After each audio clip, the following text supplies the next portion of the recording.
се нерамни улиците во Скопје, најмногу се гледа и чувствува за време на дожд. Полни се со вирчиња, а некаде наликуваат и на мали езерца. На собраната вода на улиците кои имаат и дупки и нерамнини, ги приморуваат скопјани да вежбаат скокање при преминувањето на сообраќајниците. Ако не го прават тоа, ќе бидат испрскани од возилата или ќе мора да зашлапаат длабоко во водата, таму каде што не треба воопшто да ја има. На собраната вода прави проблеми на возачите, оти не можат да воочат дека налетуваат на дупка или голема вдлабнатина, па неретко си ги оштетуваат возилата. Зошто скопските улици не се подготвени да издржат малку подолго врнење? Прашањето е пред се за градоначалниците. Сето ова може да се премавне со мала поправка на коловозите, а и со редовно чистење на одводните решетки и шахти. Секако треба да се бара и квалитет при градењето на улиците. Впрочем, скопјани за тоа дебело плаќаат и не заслужуваат да се плашат да излезат на улица при малку подолготраен дожд.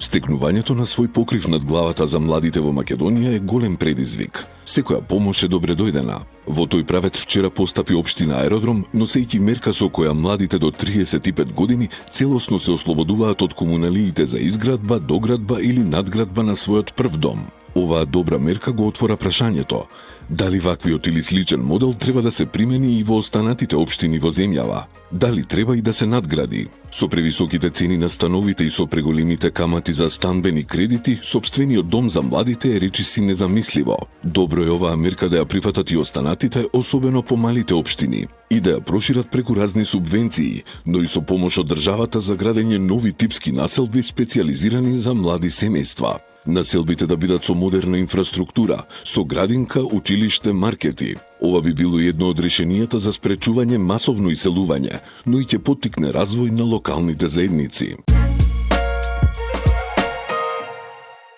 Мистериозна бела пена што се појави синоќа од шахта на булеварот Александар Македонски во Газибаба предизвика вознемиреност и загриженост кај граѓаните.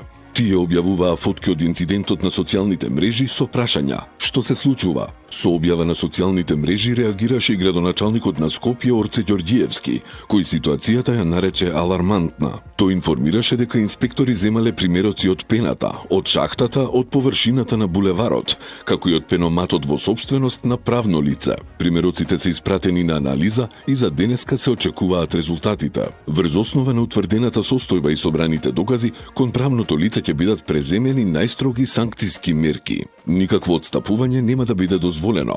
Секој што го нарушува законот, ја загадува околината и го загрозува здравието на граѓаните, ќе се соочи со целосната сила на институциите, напиша градоначалникот Орце Ѓорѓиевски. Конечно, екипи на општина Аеродром утрово почнаа со расчистување на рушевините од локацијата на поранешниот Макдоналдс и ресторанот Тренд, која се наоѓа на приватно земјиште. Иако собствениците добија налог да ја исчистат оваа со години запуштена локација, тоа не беше направено. Поради тоа на терен излегоа комуналните екипи на општината. По уредувањето јавното претпријатие ќе достави фактура до собствениците со износот за извршените работи, истакна градоначалникот Дејан Митески. Да се надеваме дека вака ќе се продолжи и на други места во општината каде собствениците не постапуваат согласно законските обврски. Во рамки на програмата за одржување на патната инфраструктура на општина Илинден поставена е нова хоризонтална сигнализација на неколку значајни локации низ општината. Покрај хоризонталната сигнализација на неколку локации низ општината извршено е и поставување на нова вертикална сигнализација. Со овие активности се подобрува читливоста на коловозната сигнализација, се зголемува дисциплината во сообраќајот и се намалува ризикот од несреќи и се овозможува поголема сигурност за сите учесници во сообраќајот, соопштија од општина Илинден.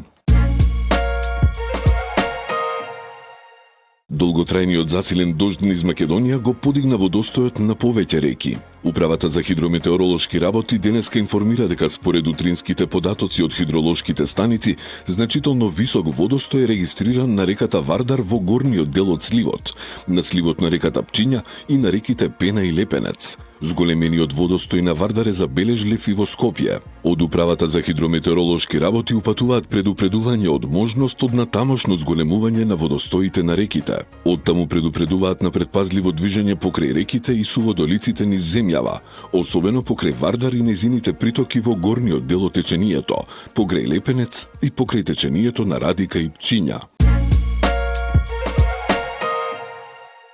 И вчера, за жал, има насилства во Скопје и во околните општини. Во дневниот билтен на МВР стои како 19-годишна девојка од Скопје пријавила дека среде Белден во општина Аеродром била физички нападната од едно лице, кое при нападот ја повредило со остар предмет. Во општина Илинден пак 50-годишна жена пријавила дека таа и нејзиниот син биле нападнати со тврд предмет од непознат маж. МВР добило пријава и од жител на село Љубош во општина Студеничани дека во училишниот двор неговиот 13-годишен син бил физички нападнат од двајца малолетници кои ги познавал, додека трет малолетник го снимал настанот со мобилен телефон. МВР информираше дека презема мерки за расчистување на сите овие случаи. Под насловот Нашите во светот, од денеска до 25 ноември ќе се одржува јубилејното 50-то издание на Млад отворен театар. Предвидено е фестивалот да понуди представи, концерти и изложби. Годинава се насочува вниманието кон македонските автори кои успешно создаваат надвор од границите на Македонија. Отворањето на фестивалот е со представата Лимениот барабан во режија и адаптација на Васил Христов, која е поставена на сцената на Југословенско драмско позориште во Белград. Во оваа представа македонската екипа е проширена и со композиторот Никола Коџобашија, како и со авторот на сценографијата Константин Трпеновски.